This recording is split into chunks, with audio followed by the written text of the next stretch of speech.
It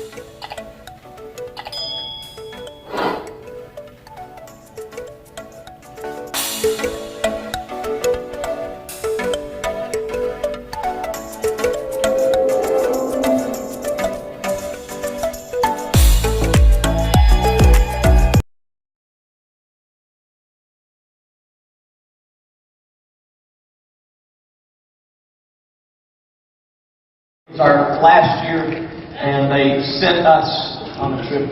You're welcome, Brother Shaw. And I'm just kidding. They sent us. It's very kind, very nice of them to do that. And we went to Hawaii, and we had been there a few days. It was beautiful, and my wife and I are not. I don't know. I guess you can say we err on the side of caution. We're not too crazy adventurous, and so. We had been there a few days and realized, we haven't really, we're in Hawaii. We haven't done very much. So we need to get out and go see, Hawaii. We need to go do some. And so I got this, I don't know what happened, what came over me, but I got this idea that I was going to call a ziplining company. Now, you have to understand that I don't know what came over me because I'm terrified of heights. I really am afraid of heights. I don't do that well with them. And but I went ahead. I was trying to do something different and adventurous, something we had never done before.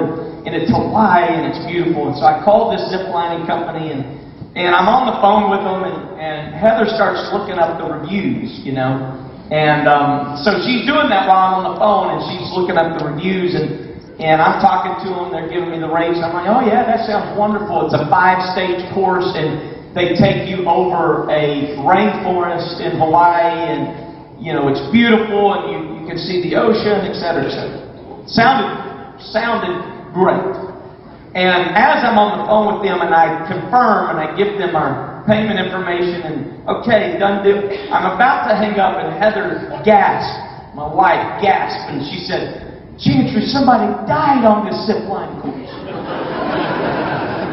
That's always how you want to begin your adventure. And so I'm like, done deal now, so Lord be with us, And so we go to this ziplining course, and we go through this quick little class that, is not near enough time to learn all that you need to know, in my opinion, about this that we were about to embark upon. And I was so nervous about what I was seeing, because you're watching groups go ahead of you, and I was watching the first group go, and I was so nervous that I really wasn't paying attention to the guy giving instructions, and so I missed half of what he said, and he was talking fast, and all the things, and I was nervous. And so we get to the first stage of it, and it's over this field, and it's like 500 feet. It's no big deal.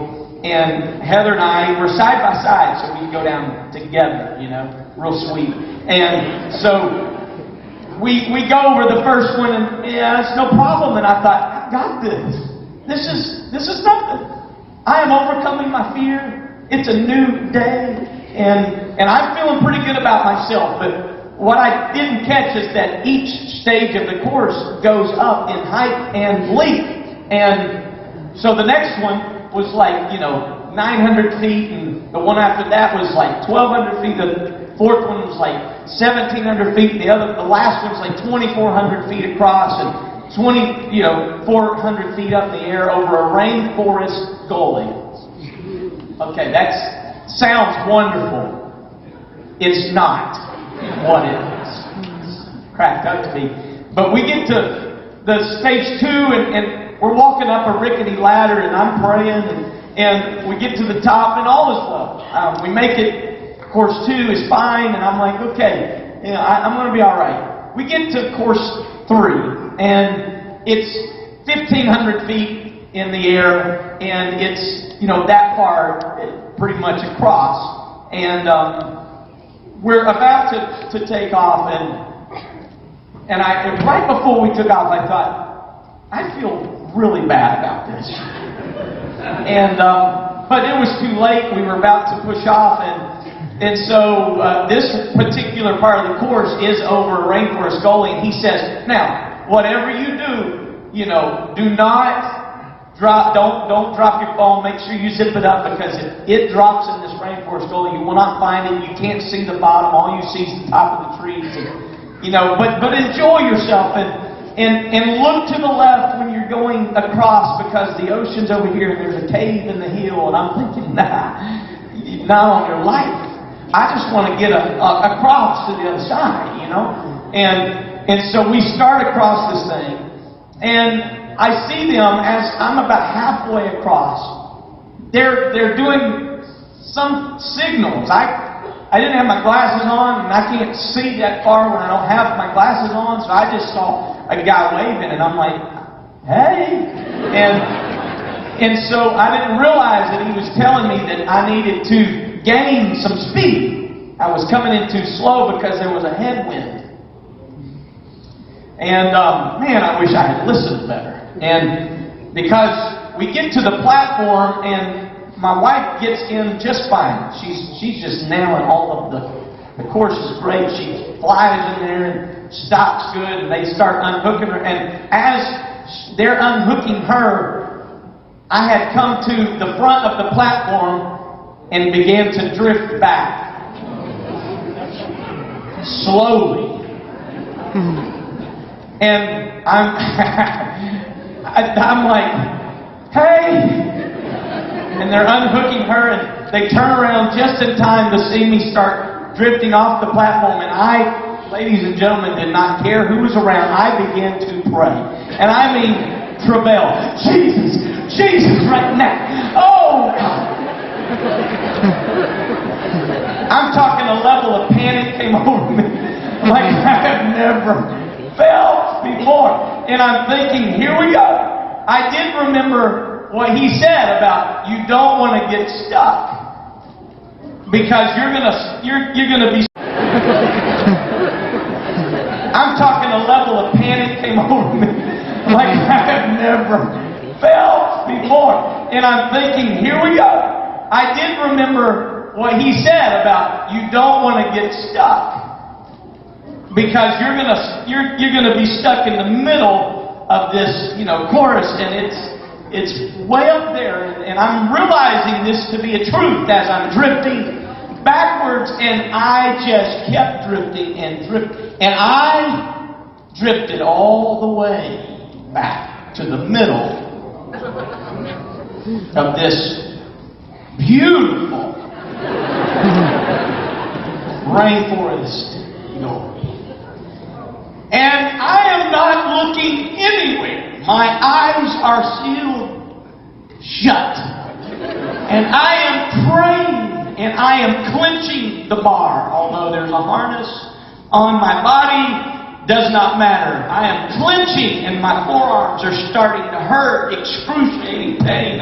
They're not used to being worked like that, and I'm holding on for dear life, and I'm travailing in prayer, and then I'm getting mad at myself. So I have these, it's like emotional Tourette's. It's just like I'm up and down. It's just ridiculous. My emotions were all over the place, and I would pray, and then I'd say, "Oh, Chancellor, you're so stupid.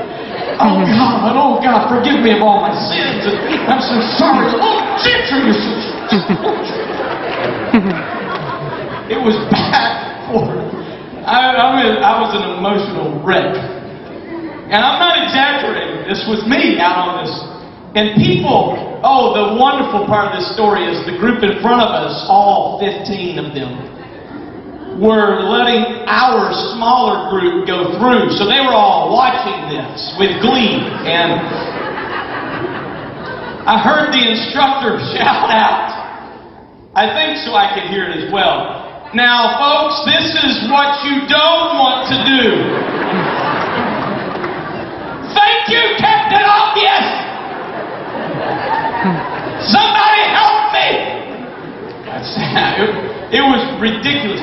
And so I went through all of this, and they start, scrambling, and a guy gets in a harness, and he starts hooking up to a harness, and he has to come out as far as they lower the cable. And so I'm out there and they're lowering the cable and I'm like, oh, no, oh, Lord. And they're lowering this cable, and so they did it so that he could drift as far as he could to me. And he got as far as he could, which was only about, he could only get like 10 feet from me, and he couldn't get any farther. So he goes, okay, now, sir, you're going to need to bounce the rest of the way. Are you kidding me? How do you do that? And so I began to... Jesus. Oh, Jesus. And you got to get this picture. My pants had pulled up. They were high waters like that. They were like way up. And my white socks... I don't know why I had white socks that day, but I didn't have the right shoes, so I looked like the biggest goon, and I had this helmet on, and it was, and I'm going bouncing my way to the screen. I have never been so glad to be in the embrace of another male in my life.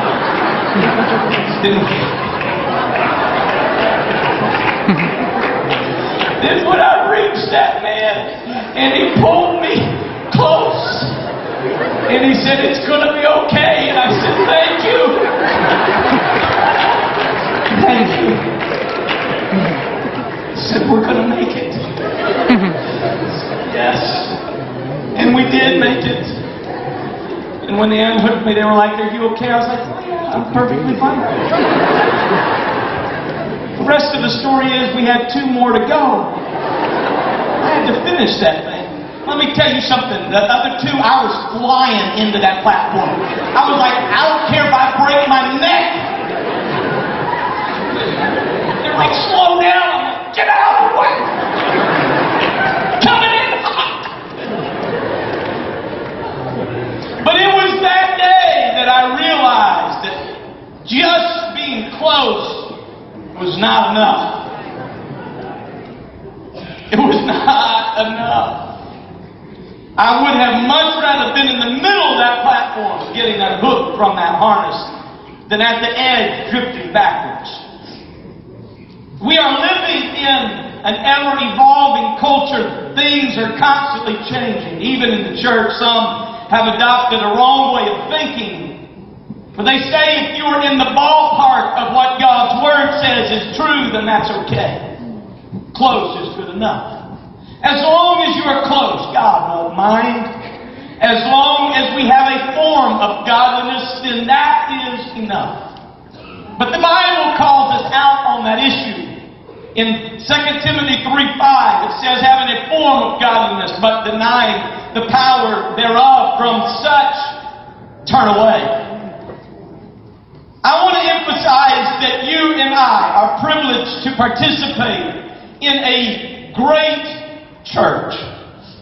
We are privileged to attend an unusually gifted, anointed, and blessed body of people.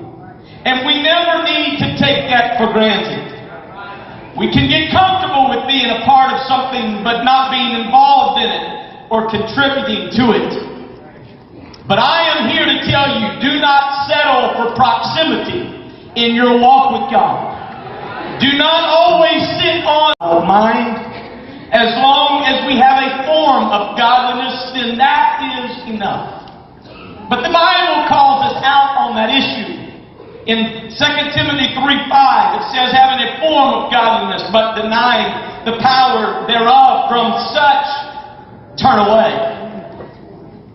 I want to emphasize that you and I are privileged to participate in a great church.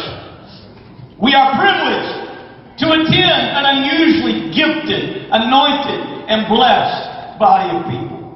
And we never need to take that for granted. We can get comfortable with being a part of something but not being involved in it or contributing to it. But I am here to tell you, do not settle for proximity in your walk with God. Do not always sit on the edge, on the perimeter of spirituality. For what you need and what I need to do, and let me remind and advise you to do, is to get right in the middle of everything that is going on in the church. The church should not be a buffet line where you pick out the spiritual parts you like, where you only come to the events that you feel are for your personal benefit. There is a spirit in our generation among professional churchgoers and even professional Pentecostals. They want to treat the church like a buffet line. And if it is the preacher they like, they will come. If it is the one they don't like, they're going to do something else. If it is an event that they like, then they will be in attendance. We should be of the mindset that says, if the church is doing it, then I'm doing it because I am the church. Hear me tonight at the onset of this weekend. There is a danger of serving God on the edge. Close but far. We are living in a world that is coming apart because we are at the end. And so the safest place for you to be is in the middle of the church. I wonder what the man in Acts 3:2 that had laid at the gate beautiful would say to us tonight. If we asked him how he enjoyed laying at that gate outside of the temple. Was that good enough?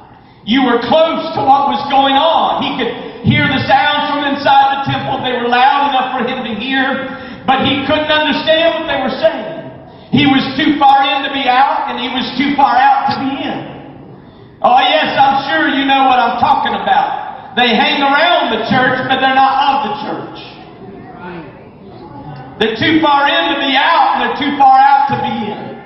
They know a little bit about the church, and they know a little bit about the world. They are just close to Jesus, but no more. Because even then, even when you're close, you can get some blessings. Amen. Even then, that man at the gate beautiful would get some alms while sitting at the gate. Even the people who are not really engaged in worship or prayer or giving can receive a blessing from those that do just by being in close proximity. Because you can come to church and be close to where God is moving and still feel the goosebumps and still get a touch from God. But you can only be carried so far. They can only carry that man to the gate, and then they had to leave him there. He couldn't go any further. They could get him near the temple, but he could not go in because he was considered unclean at that time. He couldn't receive the full benefits of God. He was always almost there, always almost to victory, always close to the miracle, always close to the house of God. Every day of his life was an almost. It was close. Let me tell you something tonight. The enemy doesn't mind if you're in close proximity to God, as long as you never become committed to God. He doesn't care how close you get. He doesn't even care if you come to church, as long as you stay stuck at a gate somewhere, as long as you don't go too far in your pursuit of God, as long as you just keep doing what you've always done, just asking alms at the gate, you will keep getting what you've always got. And he doesn't even have to break a sweat. But the moment that God touched that man, he went from sitting outside the temple to worshiping inside the temple. He went from being close to it to being in it. I want to preach to you that for you to just be close to God is not His will for your life. For you to just be close to a miracle is not His will for your life. For you to just be close to the plan of God being fulfilled in your life is not good enough. It's not enough to claim that we are Christians. It's high time for us to live out His love in such a way that people know without a doubt that you walk with God.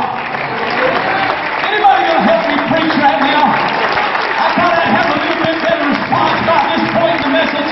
I'm preaching exactly what we need to hear, apparently. It's not good enough for us to just show up at another convention. It's not enough for us to just come and say, here I am, I've done my duty of showing up. No, God has something much more in store for your life. If you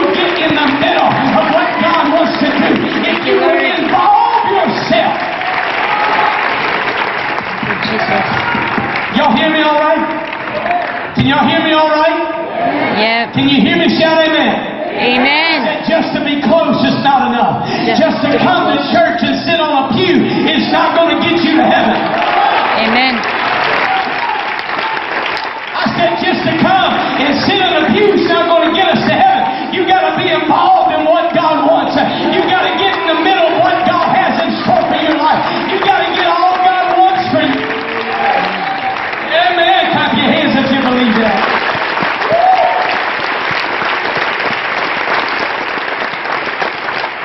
You're just hanging close to the church and you were a kid trying to cross them. You get about halfway across and your grip begins to slip. It's hard to get it back. You're hanging on by your fingertips and finally you just drop to the ground and start over. That's what happens when you begin to let things go in your spiritual walk with God. It's hard to get your grip back. It's hard to get it back when you find out that you can let this go and keep coming to church. And you really don't have to do that and keep coming to church. And after a while, we have more spectators than we do participators. Yeah. What I'm preaching to you is that it is time to get off of the back rows of spiritual reluctance and negligence saying, well, somebody else is going to worship. Well, somebody else can do that. Well, pastor can take care of the praying. It is the outer fringes of the pond that freezes first. The shallow water freezes first. It is the periphery that experiences the pain first. It is the outer edge of the storm that does the damage, but there is what is called the eye of the storm, or the center, where there is a calm, actually, and a peace. It is the periphery of the human body that falls prey to the disease called diabetes. It is the periphery, the edge, the ends of the body, the toes, feet, and legs that first show the devastation of this disease, the damage and the destruction of diabetes. It first hits the extremities. The reason for this is that they are far from the heart. The blood pumper, the liquid life giver. The toes are a long way from the heart. The heart pumps and it squeezes and it works. It tries to get blood down to the far periphery of the body between the toe and the heart. There are restrictions and there are blockages and the life cannot quite reach the ends of the body. It is the same way in the spirit. The heart of the church, it pumps, but you are way out there on the edge. You're near it, but the flow just can't quite get to you. The strength of it cannot quite touch you. That is why you need to settle this in your heart for once and for all. That's why you need to settle every time I come to church. If anybody's going to shout, I'm going to be the shout. If anybody's going to be the worshiper, I'm going to be the worshiper. If anybody's going to be the one crying in the altar, it's going to be me. I want this to touch me. I want it to get a hold of me. I want it to get on me. I want to be in the middle of it. We need to decide this. We need to settle this. Every time I come, if anybody's going to be doing anything, I want this to affect me. I want to feel this. If God is in the house, I want to feel Him, and I want Him to be able to do what He wants to do in me. Let me tell you, the worst thing you could do is come to church and not be involved. Amen. Yeah. Drives me crazy. Should drive all of us crazy. We shouldn't have, if we claim to have the Spirit of God, and if we claim to have the blood of Jesus we sang about earlier covering our lives, if we claim to have access that we have to His throne, there shouldn't be one dead church. There shouldn't be one dead service. There shouldn't be one time when we don't come and we're not fully engaged. Somebody help me right now. I'm preaching to us tonight. Come on, I know nobody's perfect, but God, we got to get this on the inside of us. And we got to let God get a hold of us. And we got to want this more than anything else in this world. Oh yeah, let me just be real. The worst thing we can do is sit on a pew and watch people shout and wonder, what are they doing? Watch someone start brushing tears back from their face, and there you are coldly unmoved by the Spirit of God. And you start judging them and saying, well, yeah, I know why they're up there praying. They need Jesus. Oh, yes. Touch them, Lord. They need a whole lot of you.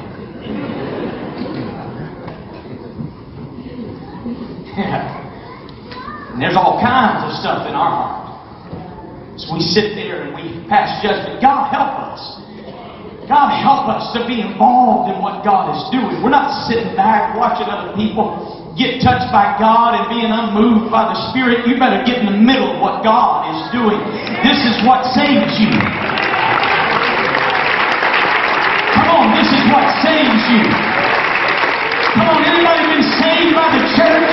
Has anybody been saved because you got in the middle of the church? Has anybody in this house, is there a testimony in this place? Maybe there's an adult here that can help me preach for a minute and testify to some young folks that if you get in the middle of the church, it'll save you. It'll keep you. It'll bring peace to you in the middle of the storm.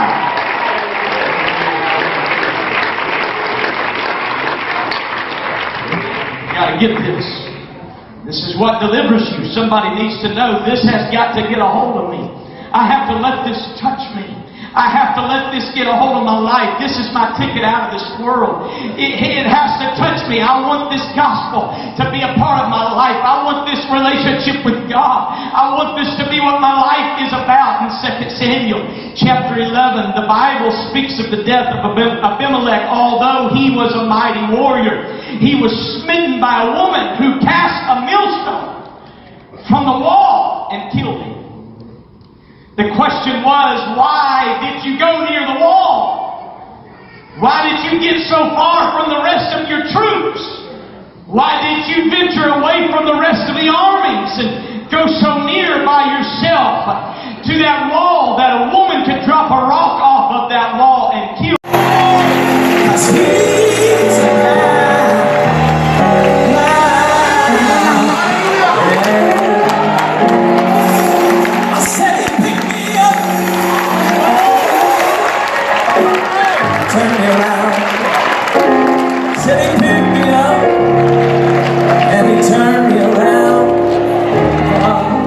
I said he picked me up and he turned me around.